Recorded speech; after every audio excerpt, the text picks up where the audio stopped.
اس کو تحفظ دینے کے لیے آپ پوری قوم کو ذلیل کر رہے ہیں.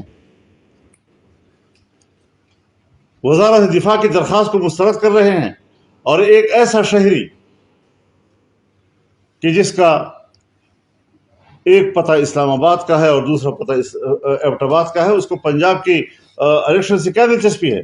اس کو کوئی فائدہ نقصان اس سے وابستہ نہیں ہے، اس کی درخواست پر آپ کارروائیاں کر رہے ہیں.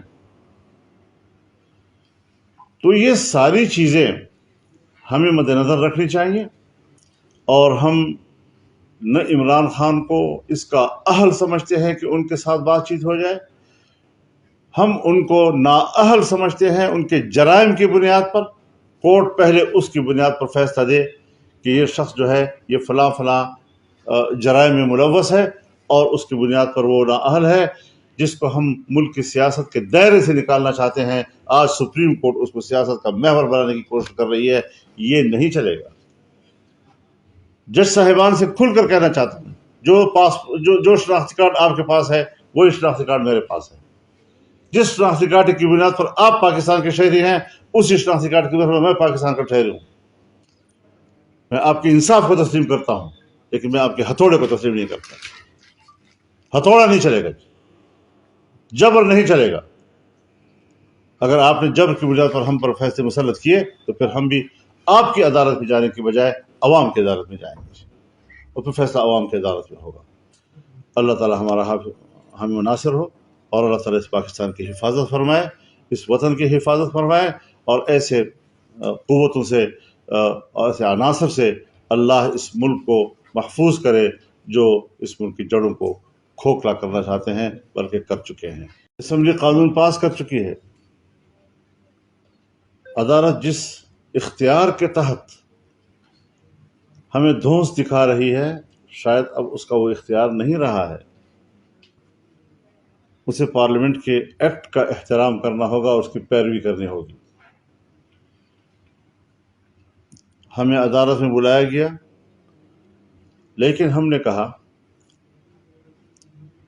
اور اپنے دوستوں سے بھی کہا، حکمران اتحادیوں سے بھی ہم نے یہ بات کی کہ اس بینچ کے اوپر پارلیمنٹ عدم اعتماد کر چکی ہے.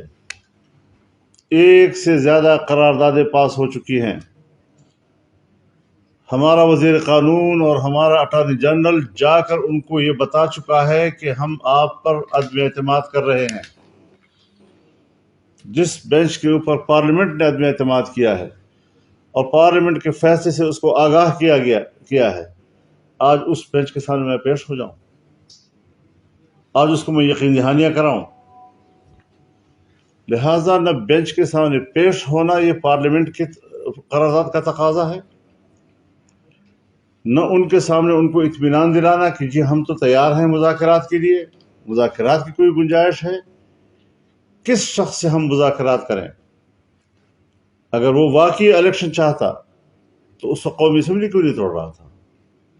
اس وقت پنجاب اور کے پی کی حکومت کیوں نہیں توڑ رہا تھا؟ اس نے ملک کی سیاست میں ایک مشکل پیدا کرنے کی غرض سے یہ حرکتیں کی ہیں، اگر آمدن کی ہیں، ورنہ پھر حماقت ہے. یہ لوگ ملک کے اندر ایسے اقدامات کریں جو سراسر احمقانہ ہوں. ان کو یہ پتہ ہی نہیں ملک کی مفاد کس میں ہے، ان کو یہ علم ہی نہیں، ادراک ہی نہیں ہے کہ ملک کی سلامتی کے تقاضے کیا ہے. ایسے احمقانہ فیصلے کرتے ہیں، اور عدالت ہمیں کہتی ہے کہ آپ اس ٹرک کے پیچھے چلیں.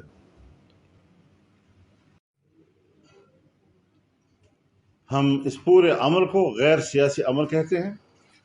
پھر یہ ہو جائے گا تو پھر یہ ہو جائے گا تو پھر بساط نپٹ جائے گی تو پھر پتہ نہیں کیا ہو جائے گا تو پھر کیا. کب تک ہمیں ان باتوں سے گمراہ کیا جاتا رہے گا، اور کب تک ہمیں ان باتوں سے بلیک میل کیا جاتا رہے گا؟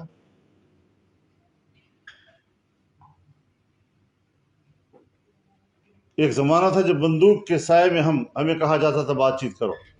آج ہمیں ہتھوڑے کے سامنے کہا جا رہا ہے کہ آپ مذاکرات کریں اور بات چیت کریں. پھر کس شخص سے ہم بات کریں؟ وہ شخص جو کہتا ہے کہ میں الیکشن کے نتائج آنے کے بعد فیصلہ کروں گا کہ مجھے نتائج تسلیم ہے یا نہیں. یعنی ہم مذاکرات اس بات پر کریں کہ اس کو یقین دلائیں کہ آپ کی اکثریت آئے گی۔ جس شخص نے کہا ہے کہ اگر 2/3 اکثریت میری نہ آئی میں الیکشن کو نہیں مانوں گا، جو شخص یہاں تک کہتا ہے کہ اگر میری سادہ اکثریت آئی تب بھی میں اسمبلی توڑوں گا، دوبارہ الیکشن کرواؤں گا، اقتدار کے حرص میں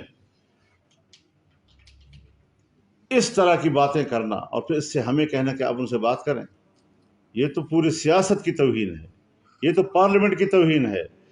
جناب چیف جسٹس صاحب اور آپ کے 2 رفقا یا 3 رفقا، میں براہ راست آپ سے کہنا چاہتا ہوں کہ آپ انتہائی معزز کرسی پر بیٹھ کر ہماری توہین کر رہے ہیں۔